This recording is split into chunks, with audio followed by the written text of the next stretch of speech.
Bonjour, bonjour les amis. Donc nous continuons notre série bouquins. Après qui est Vladimir Poutine, après où va la Chine. Maintenant, j'ai le plaisir, le grand plaisir de recevoir un ami qui s'appelle François Delplat, qui est un des meilleurs spécialistes du nazisme. Je présente ça comme ça parce que ça raconte un petit peu ce qu'a été ton travail, le travail d'une vie d'ailleurs. Aujourd'hui, c'est un des. Quand je dis un spécialiste du nazisme, un spécialiste aussi de la biographie d'Hitler et de tout un tas d'autres aspects.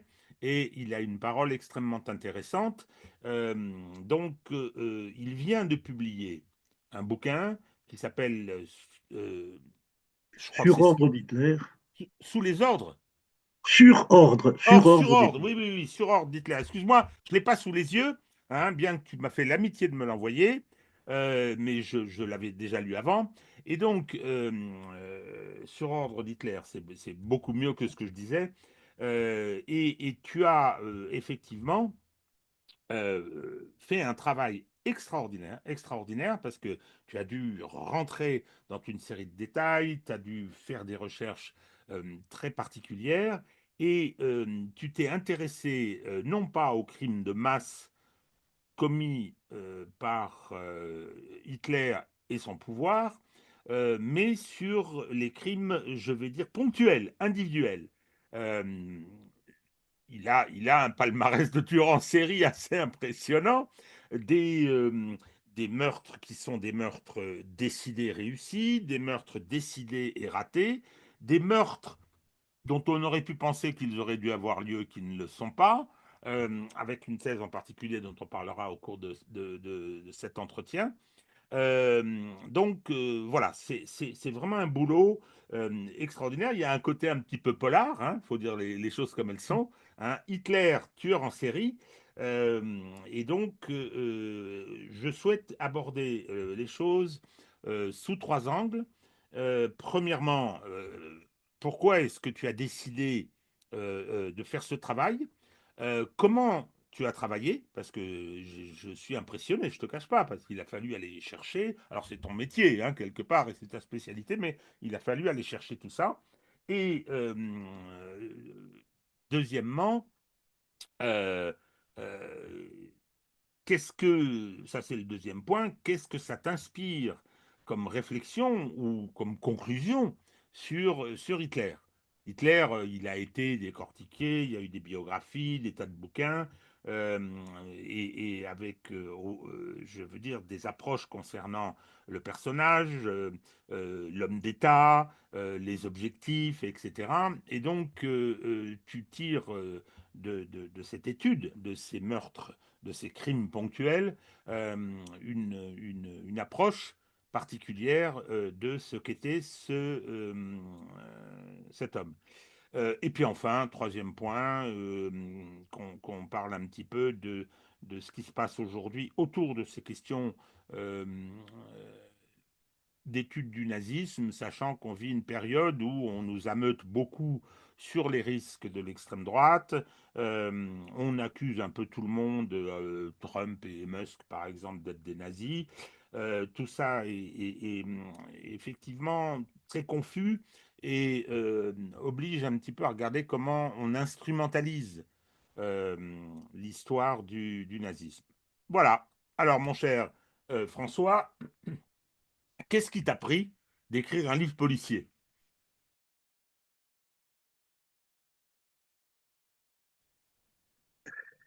Euh, le début de mon idée, la première idée, elle m'a été inspirée par quelques petites informations ou débats au sujet de la mort de la reine Élisabeth.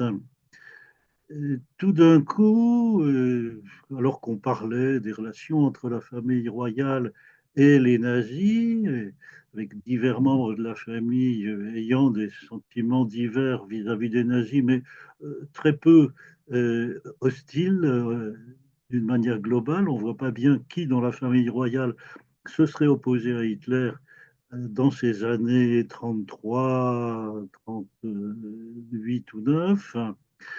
Euh, Tout d'un coup, j'ai pris conscience que, en pleine crise de remilitarisation de la Rhénanie, au mois d'avril 1936, l'ambassadeur allemand à Londres, Léopold von Hösch, mourait d'une crise cardiaque, officiellement. Et je me suis dit, mais qui a vérifié la réalité de cette crise cardiaque? Est-ce que ce n'était pas autre chose? Sachant que cet ambassadeur était notoirement réservé à ce moment-là sur la politique extérieure hitlérienne et notamment la remilitarisation de la Rhénanie qui lui donnait une position tout à fait délicate à Londres puisque il avait pendant les années précédentes fait l'article en disant que le nazisme n'était pas du tout hostile à l'Angleterre, alors que là, cette remilitarisation de la Rhénanie, étant donné que l'Angleterre était garante du fait que ça ne se produise pas, mettait le Royaume-Uni dans une position tout à fait délicate et ses classes dominantes, effectivement assez peu anti-nazis, euh, étaient littéralement défiées, voire giflées. Et donc, j'ai commencé par être honteux. Je me suis dit, toi, tu travailles depuis 32 ans sur le nazisme, à peu près jour et nuit, et tu n'as pas été fichu d'aller voir derrière cette crise cardiaque. Alors, j'y suis allé et j'ai trouvé un certain nombre d'éléments qui rendaient très douteuse la crise cardiaque en question. Et donc, à partir de là, je me dis, les nazis sont au pouvoir depuis le 30 janvier 1933. Ils ont fait exprès de conserver plein de conservateurs dans le gouvernement et de les mouiller petit à petit dans la violence de leur politique, notamment à l'occasion de la nuit des longs couteaux, le 30, qui commence le 30 juin 1934. Euh, et pendant toute cette période 33-36, le corps diplomatique, nommé donc sous la République de Weimar, est conservé intact. Tous les ambassadeurs gardent leur poste, sauf démission, et il y en a un seul qui démissionne, c'est l'ambassadeur allemand à Washington.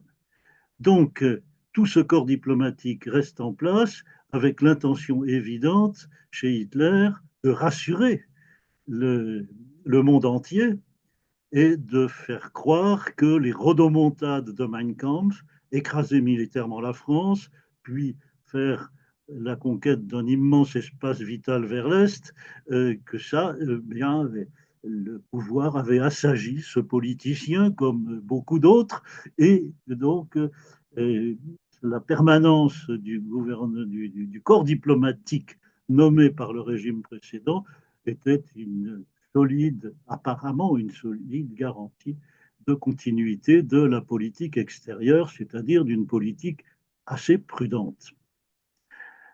Et cette année 1936 marque justement un infléchissement, un tournant, une aggravation de la préparation à la guerre, préparation qu'Hitler mène jour et nuit depuis le 30 janvier 1933, mais en se planquant, en se cachant et en ayant une politique apparemment prudente et en tout cas progressive dans ce domaine.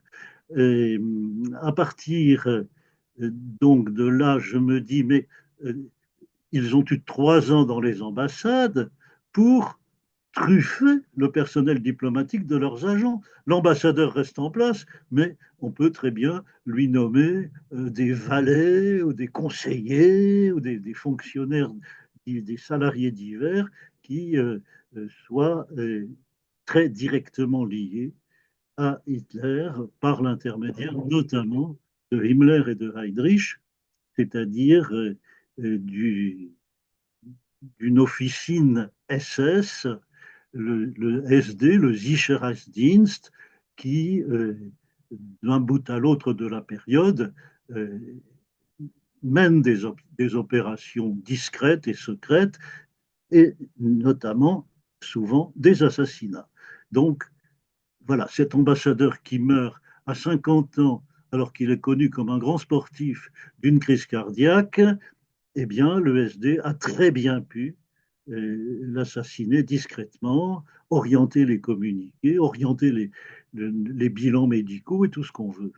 Et d'ailleurs, euh, le New York Times commet un article disant son cœur s'est arrêté de battre parce qu'il ne supportait pas la remilitarisation de la Rhénanie. C'est comme ça que le New York Times présente les choses, tout en indiquant ce que je viens de dire. C'est le grand sportif qui faisait 10 ans de moins que son âge de 50 ans.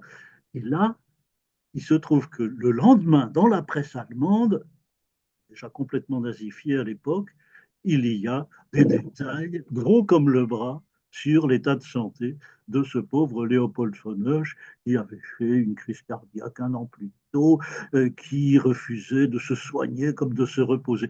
Voilà, c'est comme une réplique, évidemment sans le dire, à l'article du New York Times pour écarter un soupçon qui aurait pu commencer à se faire jour.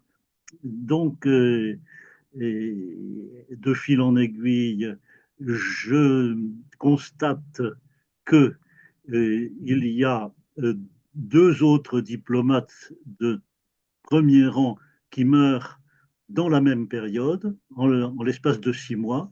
L'ambassadeur à Paris qui s'appelle Roland Custer, et puis le numéro 2 du ministère des Affaires étrangères qui s'appelle Bernard Wilhelm von Bülow, qui est le neveu du Bülow qui avait été chancelier sous Guillaume II. Eh bien, ces trois personnes qui sont quinquagénaires, qu'on ne savait pas en mauvaise santé, sauf l'ambassadeur à Paris, qui était quand même hospitalisé pour des ennuis respiratoires sévères. Donc lui, peut-être, c'est une mort naturelle. Et comme c'est le premier de la série, d'ailleurs, il meurt dans les tout derniers jours de décembre 1935. Il se pourrait bien, éventuellement, que ça ait donné des idées à Hitler. Tiens, il y a un ambassadeur qui meurt, ça suscite pas trop de soupçons, on va peut-être pouvoir en tirer parti. Mais surtout, il y a quelque chose qui n'était pas connu du tout, mais qui est quand même sorti notamment dans le livre important qui a été fait dans les années 1900, dans les années 2000 et quelques, sous l'impulsion d'ailleurs d'un ministre des Affaires étrangères ouest-allemand assez connu, enfin, allemand, qui est Joschka Fischer. Euh, il avait ordonné une enquête sur le comportement des diplomates à l'ère nazie. Et dans ce livre qui est paru en 2010, il y a l'information suivant laquelle, au lendemain de la prise du pouvoir, donc en février-mars 1933, 4 diplomates de très haut rang avaient fait savoir discrètement à Hitler qu'il n'était pas question d'appliquer Mein Kampf et de modifier la politique extérieure de Weimar. Eh bien, sur ces 4 diplomates, il y a Roland Koester, il y a Léopold von Oesch, il y a Bernard Wilhelm von Bülow, et puis le quatrième, c'est l'ambassadeur à Moscou qui s'appelle von Dirksen, et alors qui lui va survivre à la guerre, ce qui lui permet d'ailleurs d'écrire ses mémoires et donc de nous donner des informations qui complètent extrêmement bien celles que je viens de dire. C'est-à-dire que des 4, même s'ils formaient une espèce de quatuor bien uni, bien solidaire avec les 3 autres, il était celui qui avait donné le plus de gages de docilité, celui sur la docilité duquel Hitler finalement pouvait compter. Et donc, Herbert von Dirksen, Hitler se contente de le muter de Moscou à Tokyo pour que ça ne soit pas lui qui dicte la politique vis-à-vis d'Hitler vis-à-vis de Staline, auprès duquel il était en poste depuis déjà 5 ans. Donc Hitler le mute pour prendre en main lui-même, par l'intermédiaire du nouvel ambassadeur, le, la, les rapports avec l'URSS, mais von Dirksen donc va survivre à la guerre. Et je fais remarquer aussi que c'est peut-être pas idiot, parce que si les quatre étaient morts, ça aurait pu commencer à mettre la puce à l'oreille. Tandis que là, donc il y a une incohérence. Bon, il y a le fait aussi que l'un des quatre, l'un des trois morts était tout de même malade et que donc ça pouvait passer. Donc finalement, il n'y en a plus que deux qui auraient été assassinés. Alors, bon, j'ai recherché le plus d'éléments possible sans pouvoir aller aux archives parce que là, ça aurait mis 10 ans et j'estimais que ce sujet vierge méritait d'être défriché, séance tenante et tout à fait cessante. Donc, au niveau des archives, j'ouvre surtout des pistes. Par exemple, il faut aller voir les descendants de Léopold von Neusch.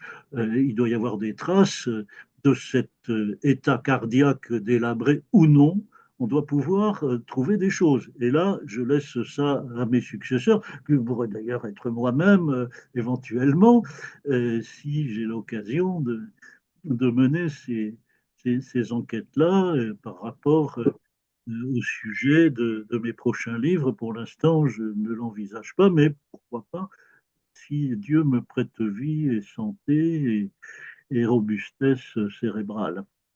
Euh, donc, bon, voilà, donc sur le, le corps diplomatique, alors il faut savoir que le successeur de Hoche à Londres, c'est quand même Ribbentrop, mais en même temps, c'est pas immédiat. Il y a un intérim, il n'y a pas d'ambassadeur pendant 5 6 mois, et Ribbentrop n'est nommé que dans l'été 1936. Donc tout ça est quand même réglé comme du papier à musique pour ne pas éveiller de soupçons et en même temps on fonce parce que Ribbentrop c'est quand même le monsieur politique étrangère au sein du parti, il n'a pas de fonction diplomatique avant d'être nommé ambassadeur à Londres dans l'été 1936 et puis commencer 2 ans plus tard ministre des Affaires étrangères succédant à Constantin von Neurath. Et von Neurath lui-même, le ministre des Affaires étrangères, nommé sous Weimar, et donc maintenu jusqu'au 4 février 1938, jour d'une grande lessive dans différents ministères, en enlevant des conservateurs, en mettant des nazis à la place. Et ce von Neurath était donc lui-même une espèce de marionnette, de guignol qu'on agitait sur le devant de la scène diplomatique, alors que les choses sérieuses, c'est-à-dire la guerre, se préparaient, une guerre qui se préparait pas seulement par le réarmement, mais aussi par toute une série de manœuvres diplomatiques tendant à ce que les futurs adversaires soient divisés au maximum et qu'on puisse les attaquer les uns après les autres. Alors, tu nous dis, attends, excuse-moi, mais tu nous dis, dans ton enquête policière, parce que c'est de ça qu'il s'agit, tu es en train de nous dire, d'abord, premier élément, indice, il dispose, avec le SD, il dispose de l'outil qui lui permet d'utiliser le meurtre comme euh, euh, pour l'action politique. Deuxièmement, que euh, dans le travail qu'il fait, je réagis là parce que tu viens de dire ce qui me semble être une des clés. Tu viens de dire, voilà, il a un projet qui est celui de Mein Kampf. Enfin, je schématise un peu, hein, mais Mhm. voilà, et le problème, c'est que le corps diplomatique a, d'abord, il faut qu'il l'asservisse d'une certaine façon, et il faut que ce corps diplomatique soit susceptible de brouiller le message pour qu'il puisse continuer à préparer cette guerre, y compris il y a la nécessité de brouiller le message de l'Allemagne nazie, mais aussi de se préparer pour une fois que le conflit sera lancé ou en passe de l'être. Et donc, tu, tu, tu es en train de nous dire que le meurtre est un moyen comme un autre pour Hitler, ou peut-être privilégié d'ailleurs, d'arriver à ses fins de ce point de vue, c'est-à-dire de se débarrasser des gêneurs et de nazifier le dispositif diplomatique, ce qui était quelque chose de tout à fait essentiel. Alors, quelle est la question là? Oui, bah, oui, ce que je veux dire, c'est, je, je dis comment moi j'ai reçu le livre, et puis ce que tu viens de dire, c'est que oui, quand tu démarres hein, avec cet ambassadeur à Londres, et tu nous le dis, il y a l'outil qui est le SD, il y a le projet politique de, d'Hitler, qui est la mise en œuvre de son programme, et il y a le meurtre comme outil lui permettant d'arriver à ses fins. Oui, et donc,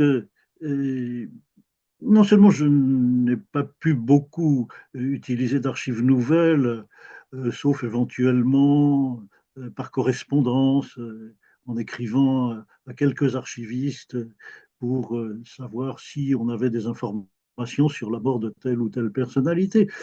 Euh, non seulement je n'ai pas donc pris le temps et pu encore, au stade actuel de la recherche, euh, fouiller très avant dans les archives publiques ou privées, mais euh, il y a un certain nombre de personnalités qui meurent opportunément, de disparition opportune, et pour lesquelles je n'ai même pas d'éléments livresques ou assez peu. Et je constate que il meurt à un moment où ça arrange, mais vraiment merveilleusement, Adolf Hitler. Et, bon, et puis il y a quand même, malgré tout, des choses un petit peu bizarres, la manière d'annoncer les décès dans la presse, etc. On sent qu'il y a peut-être anguille sous roche, alors ça peut être aussi une simple maladresse des journalistes qui se contredisent d'un jour à l'autre, mais c'est quand même assez fréquent dans ces disparitions opportunes qu'il y ait des flottements comme ça dans les annonces et dans les communiqués qui auraient dû intriguer, y compris moi-même, depuis des années, des dizaines d'années, et qui passent comme une lettre à la poste parce que personne ne pense à poser la question. Alors, dans ces disparitions opportunes, il y a en particulier celle de Hans von Seeckt, à peu près dans la même, toujours dans cette même année 1936, où les ambassadeurs tombent comme des mouches. Le général von Seeckt, c'était le restaurateur d'une armée allemande après la débâcle de 1918. Il est resté en poste du début des années 20 jusqu'en 1926. Et en 26, il est mis à la retraite assez jeune, d'ailleurs, à 60 ans. Donc, il n'a que 70 ans au moment de sa mort à Noël 1936. Et c'était un garçon qui avait un grand prestige, une grande autorité dans l'armée allemande, malgré sa retraite. Il aurait pu causer à Hitler de sérieux ennuis quand Hitler entreprend d'épurer l'armée, de changer les cadres, surtout dans cette année 1938 et surtout le 4 février 1938, le jour de la grande lessive des éléments conservateurs, où on sait que le général von Blomberg est remplacé par Hitler lui-même en supprimant le ministre le ministère de la guerre. C'est à ce moment-là que Hitler prend le titre de chef suprême de la Wehrmacht, donc en éliminant Blomberg, non pas par le meurtre.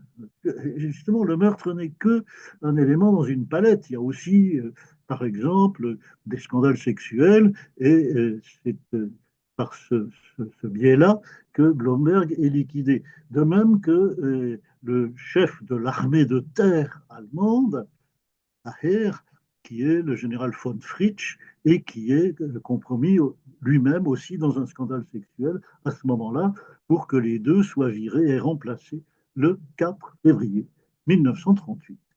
Et donc von Seeckt meurt à Noël à 70 ans, n'ayant pas été malade.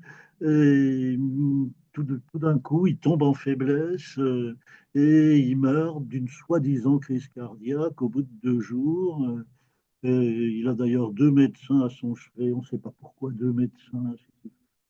Non, il avait fêté son 70e anniversaire en grande pompe 6 mois plus tôt, avec des compliments d'Hitler gros comme le bras. Et les journaux même, annonçant sa mort, disent qu'il n'était pas malade, qu'il était en grande forme.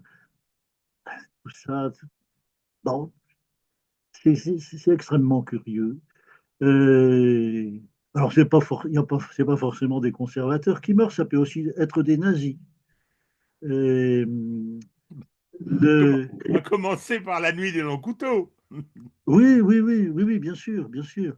Mais je pense là à une disparition qui me semble assez opportune, qui est celle de Gerhard Wagner, l'un des nombreux Wagner mêlés à cette histoire, qu'il soit mort ou vivant.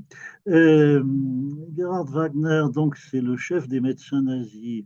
C'est un type très estimé dans sa profession et qui explique probablement, pour une bonne part, que la profession médicale ait été la plus nazifiée. Et Gerhard Wagner meurt en mars 1939, donc au seuil de la guerre, en pleine préparation par Hitler de la guerre. Bon, et donc ça, c'est la porte ouverte, par exemple, au massacre des handicapés, la mort de Wagner. Je ne sais pas s'il y aurait été hostile, mais je sais que il avait, en tant que médecin, présidé à la phase antérieure, qui était donc depuis juillet 1933, les handicapés, ils étaient stérilisés, ils n'étaient pas tués. Et donc, est-ce que Hitler, pour passer à la phase de meurtre, avait besoin de se débarrasser de Wagner, qui risquait de faire des objections ou des difficultés et qui avait un prestige énorme dans la profession? Voilà la question qu'on peut poser. Et dans la même période, je pose aussi la question pour le pape, pour Pie XI, qui, bon, à la fois, lui, il est vraiment malade, vraiment cardiaque, mais il est quand même en pleine activité. Et une activité dont Hitler n'a pas du tout à se louer. Et la chose est un peu connue depuis le milieu des années 90 avec la publication de l'encyclique Humani Generis Unitas, qui est une encyclique profondément antiraciste. Donc, d'ailleurs, comme son nom l'indique, l'unité du genre humain. C'est absolument insupportable à des oreilles nazies.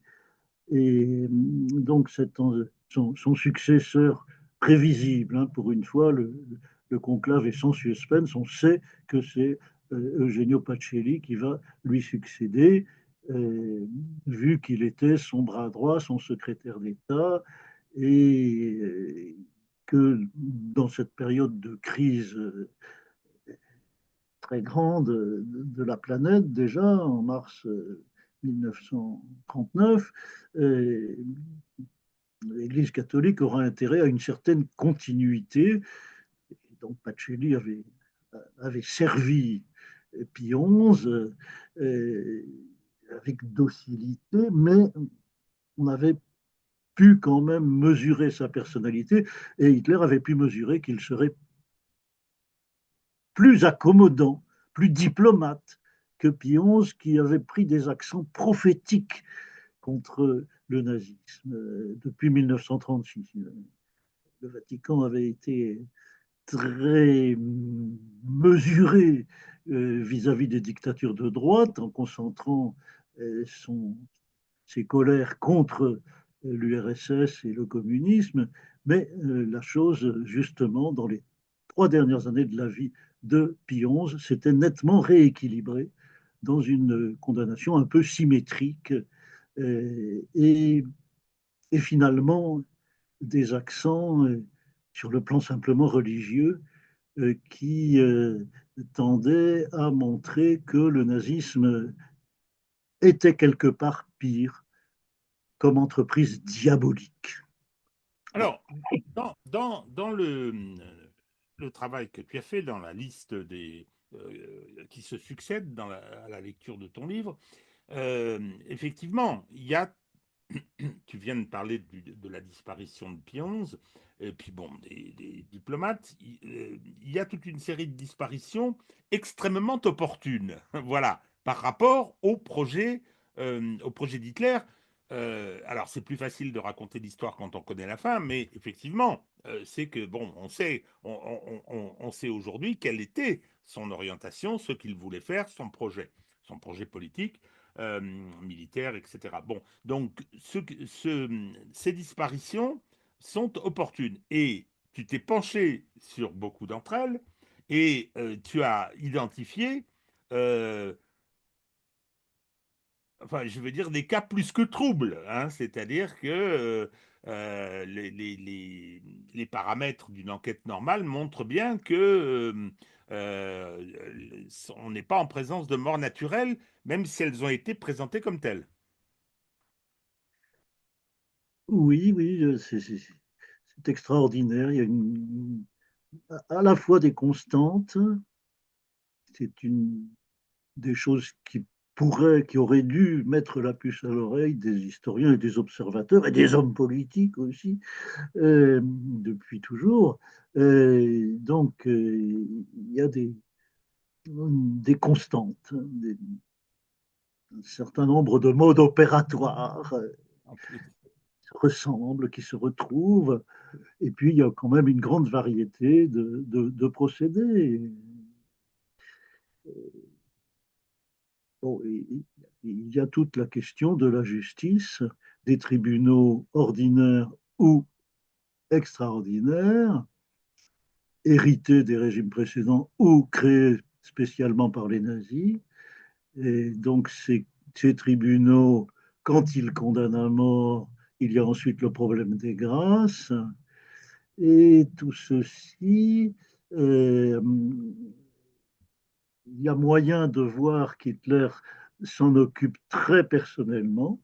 Il y a quand même énormément d'interventions personnelles du dictateur dans le domaine de la justice.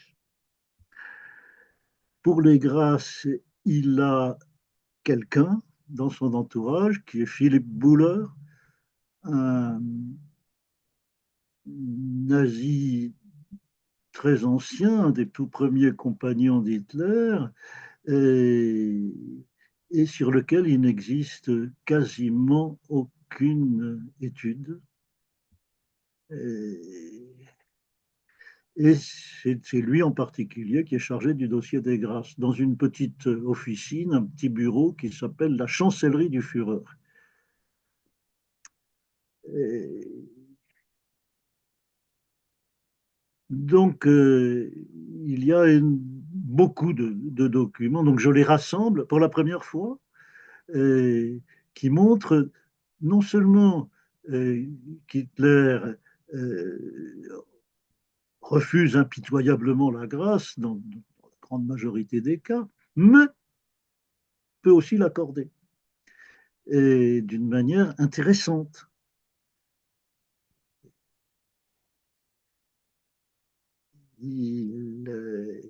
Bon, on peut prendre l'exemple de la répression du coup d'État du 20 juillet 1944.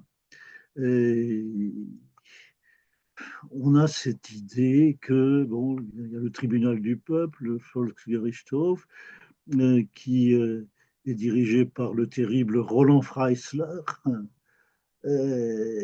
Freisler qui coupe la parole aux accusés, qui les engueule, et qui évidemment prononce des peines de mort à gogo. Et ben, je revois tout ça. Ça mérite examen. Et il y a notamment des acquittements prononcés par Freisler. Et il y a aussi des séances où il ne coupe pas du tout la parole, sauf par de très brèves incises pour amener l'accusé à préciser des choses. C'est beaucoup plus subtil que ce qu'on raconte. C'est pas du tout l'aboyeur qu'on présente, même si, comme Hitler, il peut lui arriver d'aboyer, de se mettre en colère et d'engueuler quelqu'un. Mais c'est très très loin de rendre compte complètement de son comportement. Par ailleurs, j'apporte des éléments pour, non pas prouver, mais subodorer fortement qu'il y a un lien personnel entre Hitler et Freisler. Et ça n'a jamais été dit non plus. Alors, c'est intéressant, Freisler, le président du tribunal du peuple, moi je suis donc juriste, moi j'appartiens au monde judiciaire, c'est l'horreur. Alors, c'est dommage, il a été tué dans un bombardement, parce que si on avait pu le récupérer à la fin de la guerre, ça aurait été effectivement probablement très intéressant. Euh, et, et oui, alors on en a une vision, c'est un repoussoir absolu hein, pour les juristes, mais tu as raison, c'est un instrument probablement plus subtil et plus habile, comme devait l'être Wyszynski mais lui il était procureur, Wyszynski, il n'était pas le président il n'était pas juge du siège, Wyszynski avec Staline. Alors, donc, tu- on est en présence, et ce que je trouve vraiment passionnant, c'est que tu remets une rationalité politique dans tout un tas d'événements comme ça, qui peuvent avoir une autre lecture au départ, et tu, tu y injectes de la rationalité, et finalement tu leur donnes une cohérence. Alors c'est clair que euh, Adolf Hitler n'avait pas beaucoup de scrupules. Donc euh, c'est clair aussi que les méthodes, il avait les outils qu'il fallait. Tu as tout à fait raison parce que tu l'as dit un peu plus haut, c'est que il y a des actes qui sont accomplis, il y a des meurtres qui sont maquillés, et ensuite on dispose aussi d'un contrôle de la presse qui permet de gérer ça, de gérer hein, et de maquiller des meurtres en mort naturelle, en suicide ou autre. Euh, L'exemple du suicide de Rommel suivi d'obsèques nationales, bon, alors on est en période de guerre et on est après l'événement juillet 44, ce qui est un petit peu différent de la période que tu examinais auparavant concernant par exemple les diplomates. Alors, euh, moi je dois reconnaître que j'ai été effectivement interpellé parce que euh, dans l'approche d'Hitler, il y a le monstre, bien évidemment, il y a l'habile politique, il y a des approches qui sont diverses, mais il y a en particulier une qui m'a frappé, c'est celle de Kershaw. Kershaw, c'est le biographe britannique qui a fait un boulot extraordinaire, et euh, j'avais retenu que, en fait, Hitler ne s'occupait pas des détails, de minimis non curat praetor. Enfin, attention, hein, c'est la perception que j'en ai eue. Je ne sais pas si c'était le propos de Kershaw, mais qu'en fait, les nazis travaillaient en direction d'Hitler, c'est-à-dire que faisaient ce qu'ils pensaient être souhaité par le Führer. Or, l'approche que tu développes par la démonstration de ces meurtres ou de ces morts suspectes successives, c'est que Hitler s'occupait des détails.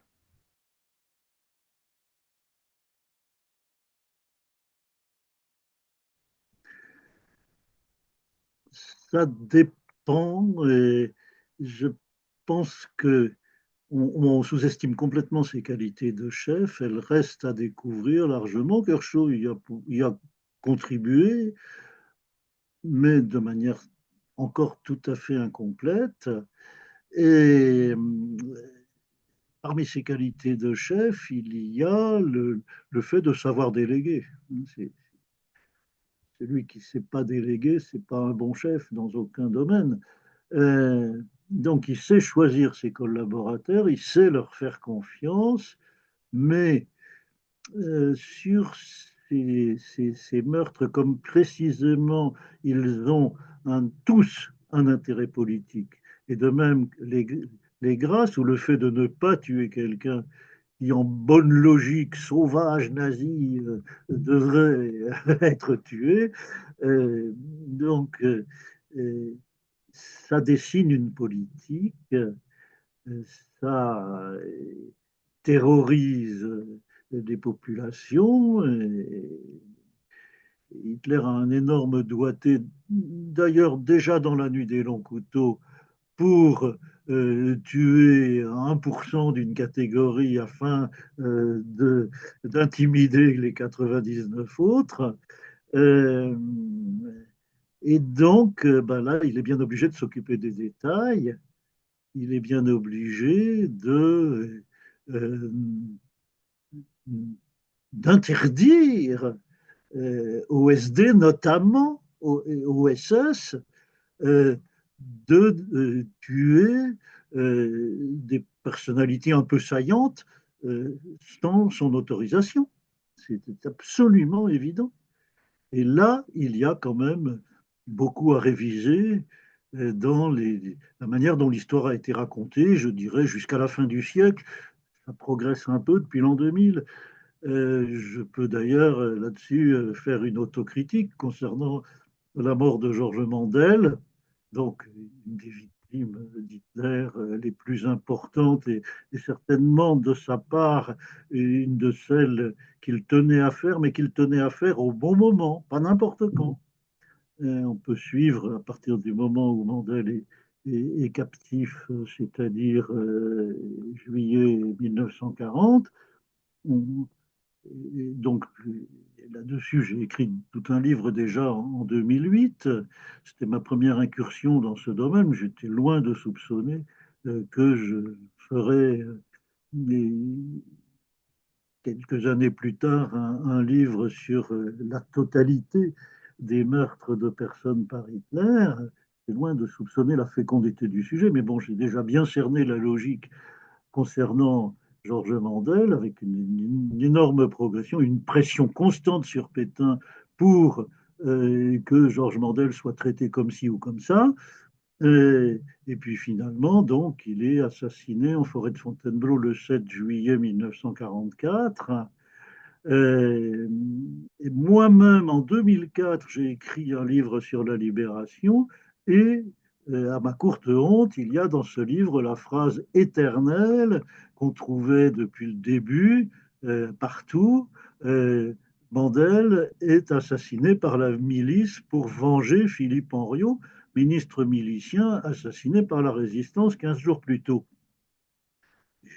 J'ai honte, j'ai très très honte d'avoir Mais été non, mais une personnalité de ce niveau dans un territoire dominé par Hitler, c'est tué sur l'ordre d'Hitler. Et dans la logique hitlérienne, qui n'est pas de s'occuper des états d'âme de la milice en France. Voilà. alors, dans ce panorama de notre tueur en série, j'insiste, hein, ce ne sont pas les crimes de masse. D'ailleurs, c'est dans la quatrième de couverture, qui sont, et Dieu sait s'il a un palmarès absolument effroyable.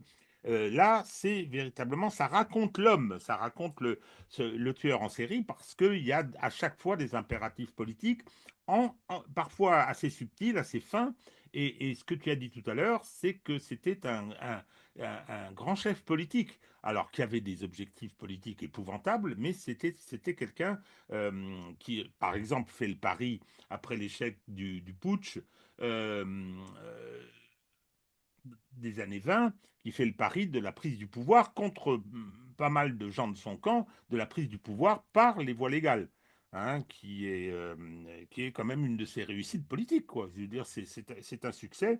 tout à fait incontestable. Alors, euh, il y a j'ai deux questions. Il y a d'abord cette approche, euh, au-delà des meurtres ratés, ça c'est, mais cette approche de ces personnages qui justement ne vont pas faire l'objet, alors qu'on aurait pu penser qu'ils remplissaient les caractéristiques de la victime d'Hitler et qui ne seront pas exécutés.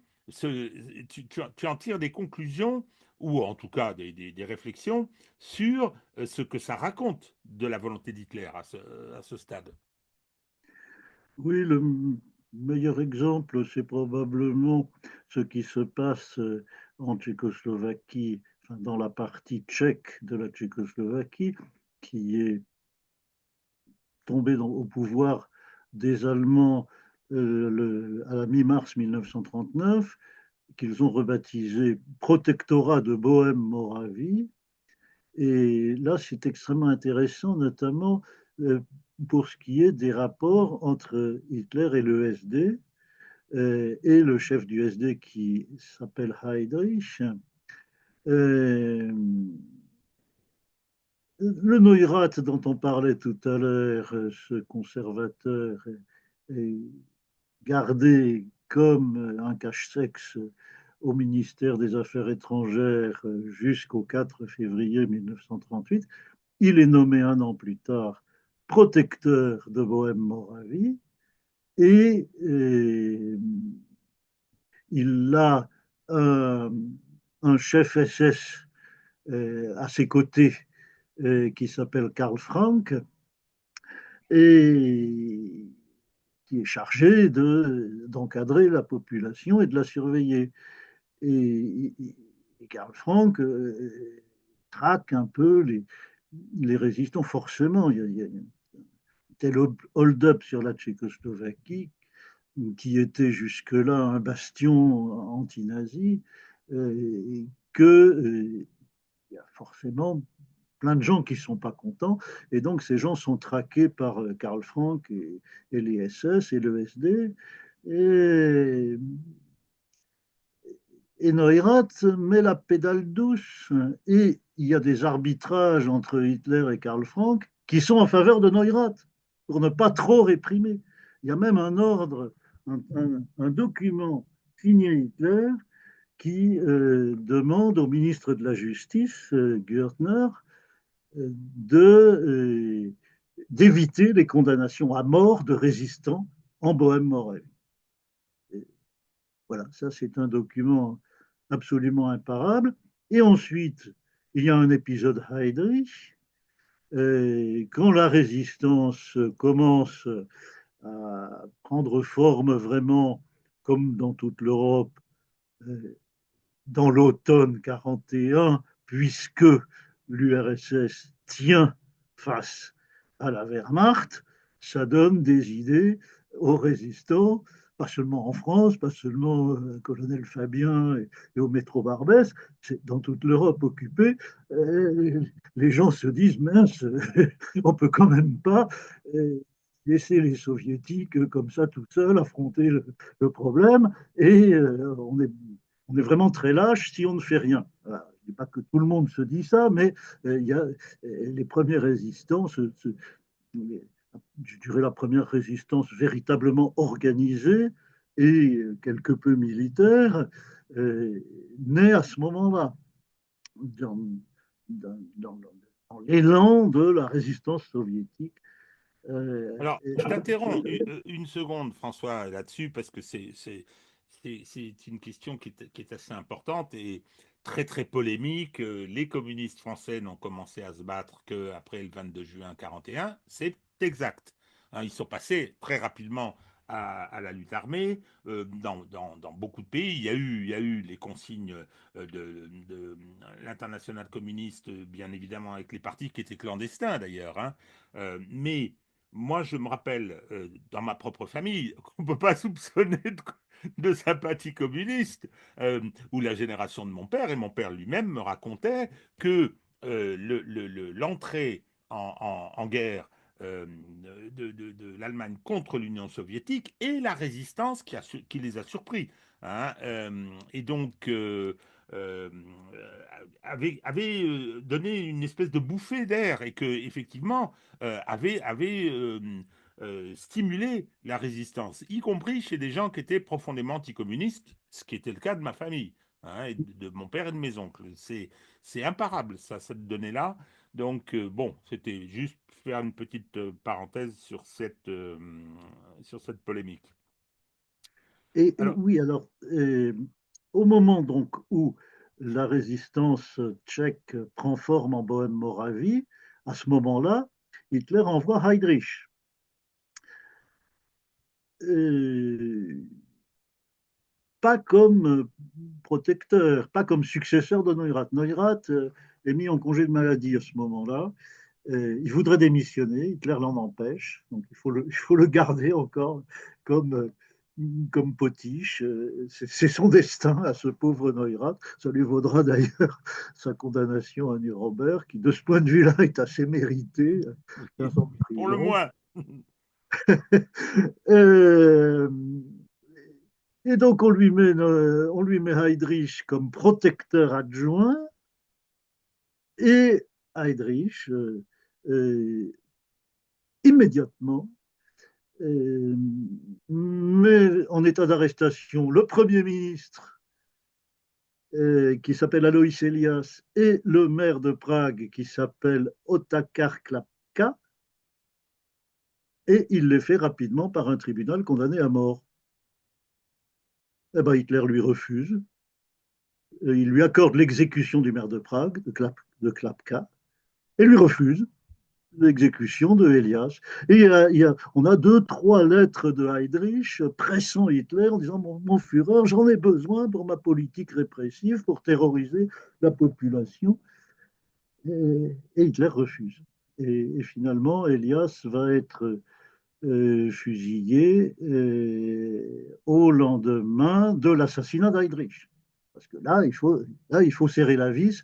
Et effectivement. Et d'ailleurs, le journal de Goebbels, qui est une source extraordinaire que les historiens commencent seulement à exploiter comme elle devrait l'être, c'est-à-dire dans les moindres détails. Et là, eh ben, justement, on a le mode d'emploi de cette affaire dans le journal de Goebbels. Goebbels dit, voilà, il y a Elias et Klapka qui sont condamnés à mort. Bon, le Führer laisse exécuter Klapka, mais Elias, il n'est pas gracié, il est simplement son exécution est différée. Et si les Tchèques se tiennent tranquilles, il ne sera pas exécuté. Et si les Tchèques se révoltent trop, il sera exécuté. C'est exactement ce qui se passe. Alors, avant de te poser, je l'ai dit tout à l'heure, deux questions, je t'en ai déjà posé une, il y en a une autre qui arrive, mais il y en aura deux autres qui arrivent. Avant ça, petite incise, donc je m'adresse aux spectateurs, vous devez acheter et lire le livre de François. Franchement, c'est indispensable, mais j'ajoute aussi que au moment de Noël ou des fêtes, faites-vous offrir, euh, il est en plusieurs tomes, le journal de Goebbels, c'est exceptionnel. Moi, il est dans ma bibliothèque. C'est, on le lit pas d'un seul tenant, hein, bien évidemment, mais on va y chercher des périodes, etc. Et donc ça, ça contextualise en plus, ça donne beaucoup d'informations. Non, non, c'est un instrument de connaissance tout à fait extraordinaire. Alors, première question, mais ça, je pense que la réponse probablement va être simple, enfin, je ne sais pas, c'est le fameux organisateur de l'attentat de la Burger Braukeller, je crois, hein, de gars qui avait mis une bombe dans une colonne comme ça, et Hitler a été sauvé parce qu'il est parti, je crois, un peu plus tôt que ce qui était prévu. Oui, le Donc, discours était plus bref que d'habitude, tout simplement. voilà. Et donc, le gars a été arrêté. Il a été arrêté parce que je crois qu'il a été assez maladroit dans sa fuite. Et il a été ensuite gardé, mais gardé sain et sauf, avant de finir par être exécuté. Sur ordre d'Hitler. Oh, bon, c'est une évidence absolue, hein. Et Hitler portait un intérêt tout à fait personnel aux gens qui avaient essayé de le tuer. Et donc, il ne les tuait pas forcément tout de suite, parce qu'il pouvait avoir intérêt à faire je ne sais quel chantage ou je ne sais quelle pression en les gardant vivants, mais ils ont tous été liquidés. Et donc, Elser, on a le témoignage du SS avait des relations personnelles avec lui dans son camp, et qui, un témoignage tout à fait imparable. Il savait en plus, je- j'ajoute une petite pierre à la gloire de Elser, à partir du témoignage de ce SS, euh, il savait qu'on le tuerait. Donc ça veut dire il a fait son attentat, il préparait son attentat euh, avant le 1er septembre 1939 pour que la bombe explose le 8 novembre. Il fallait qu'il ait planifié son affaire longtemps avant, donc avant même le déclenchement de la guerre. Donc il savait que la guerre allait être déclenchée et il voulait l'empêcher. Donc, il avait de la jugeote politique. Et, et à la fin, en avril 1945, il dit à son SS, son garde du corps, si j'ose dire, SS, qu'il va être tué et qu'il aimerait bien qu'on en finisse parce que c'est quand même assez pénible de savoir qu'on va être tué, de ne pas savoir quand, et donc il aimerait que ça soit plus rapide. Ce qui veut dire que c'est quand même un type assez finaud et qui avait compris le nazisme d'une manière C'est pas passé loin, hein. voilà, plus intelligente Le monde en aurait que été beaucoup. différent. Alors, autre question. Autre question qui m'a intrigué dans ton bouquin. Tu passes en revue quelques cas où justement Hitler ne, ne va pas au bout et ne tue pas les personnes et ne fait pas tuer les personnes concernées. Et tu as une approche qui consiste à dire c'est qu'il ne se désintéressait pas de ce qui allait arriver après sa disparition. Il savait que lui, ça finirait avec une balle dans la tête, enfin que lui, il se suiciderait avant, mais il ne se désintéressait pas de ce qui allait arriver à l'Allemagne.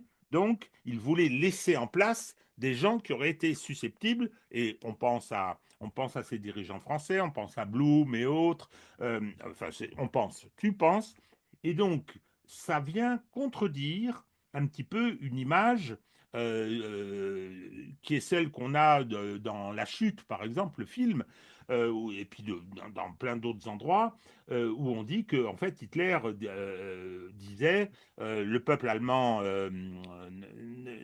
n'a pas été digne de la confiance que je lui ai faite euh, et n'a pas été capable de remplir sa mission historique, donc après moi le déluge, quoi. C'était pas Mhm. les termes. Et tu as l'air d'avoir une approche différente, sinon contradictoire avec ça.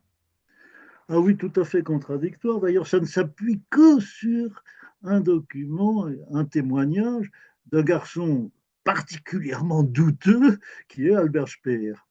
Ah Là, oula. il le dit un jour à Speer pour lui expliquer sa politique de terre brûlée. Et donc, Speer, en tant que ministre quasiment de l'industrie, est chargé de détruire toutes les installations qui pourraient être utilisées par les envahisseurs américains, anglais, français ou soviétiques. Euh, et donc Speer résiste à cet ordre, il ne veut pas, il dit à Hitler, mais c'est ridicule. Et le peuple allemand, si vous me donnez l'ordre de supprimer l'adduction d'eau, les moyens de chauffage, le peuple allemand va crever de faim et de froid pendant l'hiver prochain, c'est pas possible. Et là, Hitler lui répond,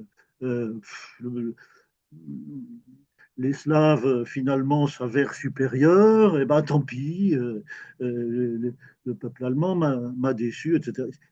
C'est un témoignage complètement unique et complètement bidon, euh, même si, même s'il est exact, même s'il est exact, euh, parce que Hitler se fiche de la figure de Speer. Euh, il n'en pense pas un mot. Et, et- et la meilleure preuve, c'est qu'il n'y a que ce document-là qui parle de ça. De, tout son comportement est tout à fait différent de ça. Où là aussi, il y a du doigté. Je suis désolé. C'est pas, on n'est pas encore énormément de biographes d'Hitler à parler de son doigté, mais il va falloir s'y résigner. Il y en a beaucoup, beaucoup du doigté. Et notamment dans la soi-disant destruction de l'Allemagne en 1945. Non, elle est, elle est tout à fait sélective, cette destruction, que ce soit d'ailleurs par les équipes de Speer, de, les saboteurs professionnels chargés des destructions, finalement ils n'en font pas beaucoup, et puis ou que ce soit par les armées anglaises et américaines et soviétiques. Non, il y a quand même beaucoup, beaucoup d'installations qui survivent, et c'est pas un hasard. Bon,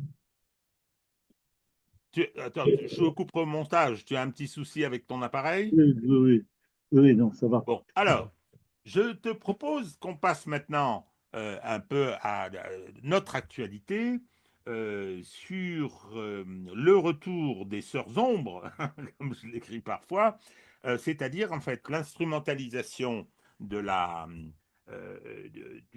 de la période, de cette période extraordinaire et terrible, pour essayer de plaquer des analyses sur le réel d'aujourd'hui. Je vais prendre la pire de toutes, que j'ai relevé comme tel, c'était au moment de la campagne électorale américaine, quand une personne, Samantha, je sais plus comment, enfin peu importe son nom, qui vient dire, oui, vous comprenez, euh,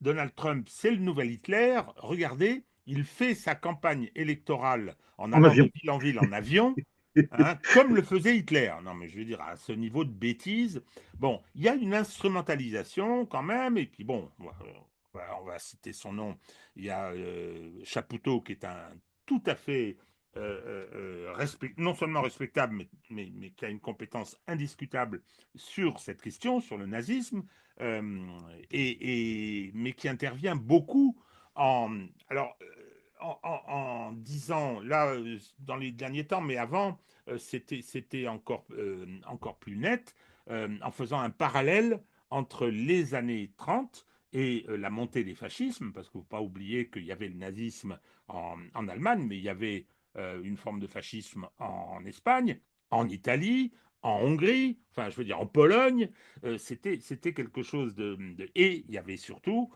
il existait en face une Union soviétique qui était relativement puissante. Alors, je pense que cette comparaison n'est pas possible. Et puis, il y a une idée, moi, personnellement, que je trouve un peu abusive. C'est-à-dire, on nous présente aujourd'hui, alors, Annie Lacroix-Riz l'a fait, hein, il y a en disant, voilà, j'ai travaillé sur les archives et on voit bien que les bourgeoisies ont d'abord mis Hitler au pouvoir en Allemagne, hein, et ont accepté, c'était plutôt Hitler que le Front populaire. Et puis, Chapoutot dit, les nazis n'ont pas pris le pouvoir, on le leur a donné.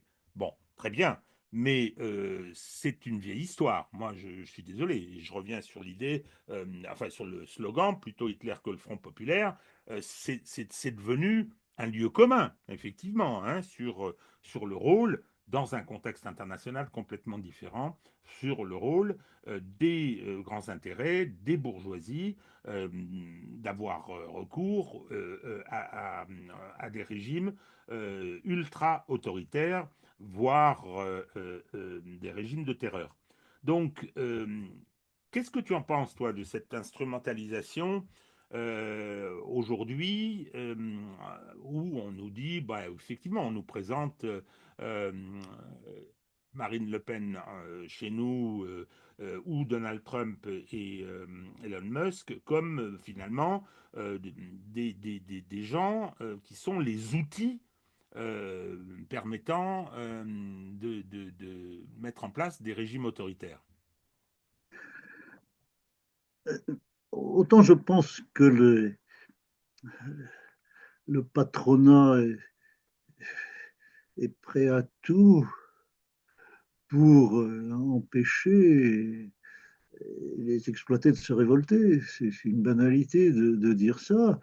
Donc prêt à tout, y compris à mettre au pouvoir, à favoriser des régimes atrocement autoritaires et répressifs.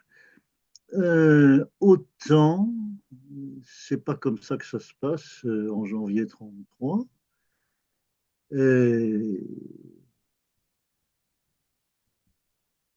bon, j'ai lu le livre, le dernier livre de Johan Chapoutot qui vient de paraître et qui s'appelle les Irresponsables, et d'ailleurs devant moi. Et il prétend, lui, que le patronat allemand était acquis au nazisme plusieurs mois avant l'arrivée d'Hitler au pouvoir. Et ça, c'est quand même une contre-vérité historique. Himmler lance une pétition parmi le grand patronat au mois dans l'automne 1932 et il recueille des signatures minoritaires.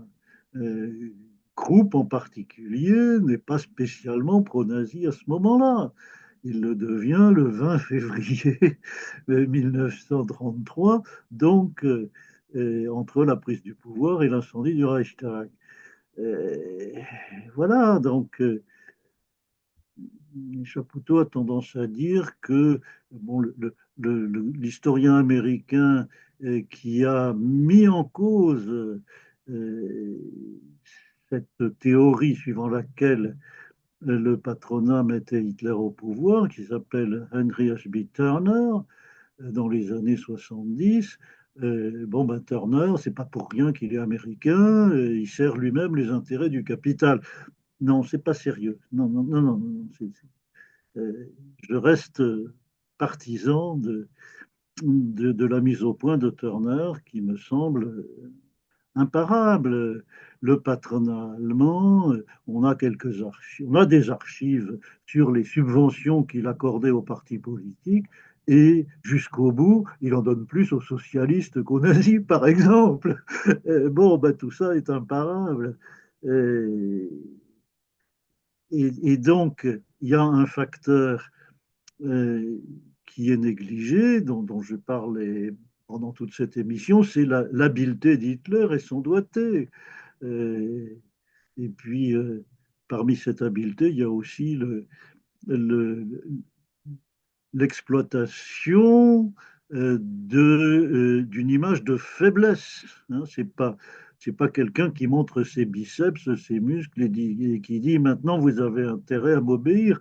Euh, c'est presque le contraire. Il joue de ses faiblesses constamment, y compris en 1939 quand il se lance dans la guerre. Il fait exprès de, de faire croire qu'il fait la guerre sur un coup de sang parce qu'il est vexé de ci ou de ça, en n'ayant pas un plan bien précis. Ben, si Hitler est un planificateur, faut le voir comme comme un bon chef, malin, rusé, très manœuvrier, très habile dans ses manœuvres.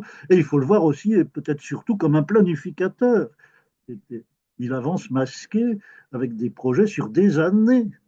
Euh, et donc, c'est comme ça que ça se passe. Donc, fin 32, début 33, il a un recul électoral très dangereux aux élections du 6 novembre 1932, alors qu'il avait eu un triomphe inattendu aux élections du 31 juillet précédent, avec 37% des voix dans une élection législative. Il avait déjà obtenu ce score de 37% au présidentiel contre Hindenburg, mais bon, c'était sur son seul nom. Là, c'est sur le nom de centaines de députés.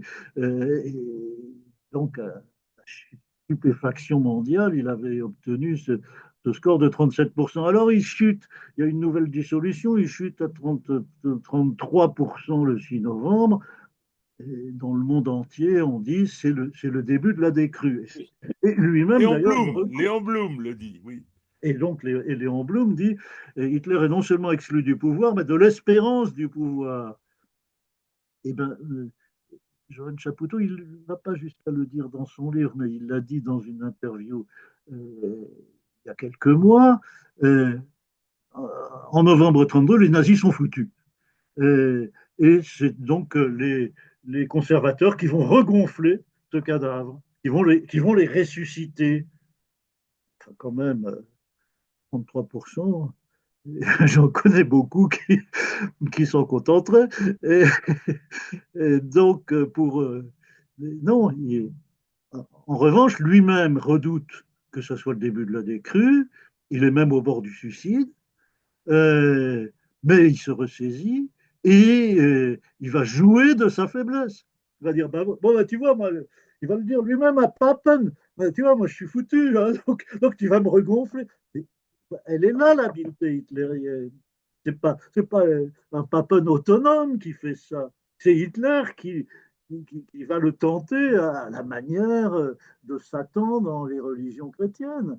Alors, il n'empêche que, bon, les grands intérêts, la bourgeoisie, euh, on le sait, enfin moi, depuis Jack London, avant bien sûr son livre Le Talon de Fer, donc c'est que lorsque effectivement les masses ne sont plus, comme disait Lénine, quand la situation devient révolutionnaire, quand euh, le sommet ne peut plus et la base ne veut plus, le problème, c'est qu'on peut effectivement éviter ça. Moi, j'ai le sentiment que le néolibéralisme en crise euh, lourde qu'il traverse actuellement, que la tentation autoritaire, elle est déjà là, elle existe déjà. On le voit dans depuis toute cette approche théorique de démocratie sans le démos, tout le fonctionnement de nos sociétés européennes démontre que la tentation, je dis bien la tentation, mais on n'en est pas là.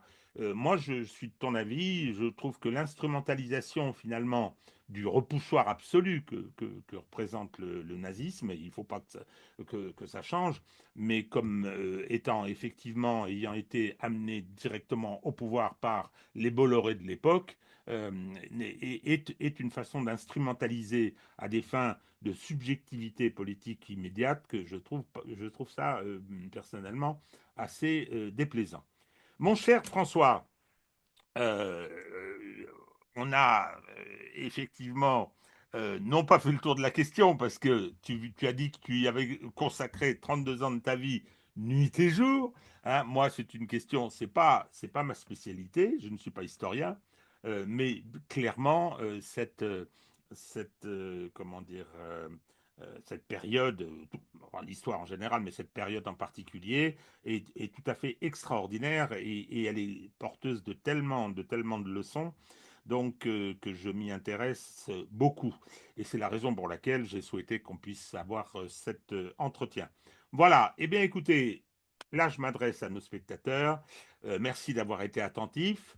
Lisez le livre de François. Et effectivement, nourrissez cette réflexion sur la période que nous traversons, qui est compliquée, dangereuse probablement, et je dirais que la connaissance du passé, et grâce à des gens comme François, est précieuse pour l'aborder. Voilà. Eh bien, écoutez, à très bientôt. Merci.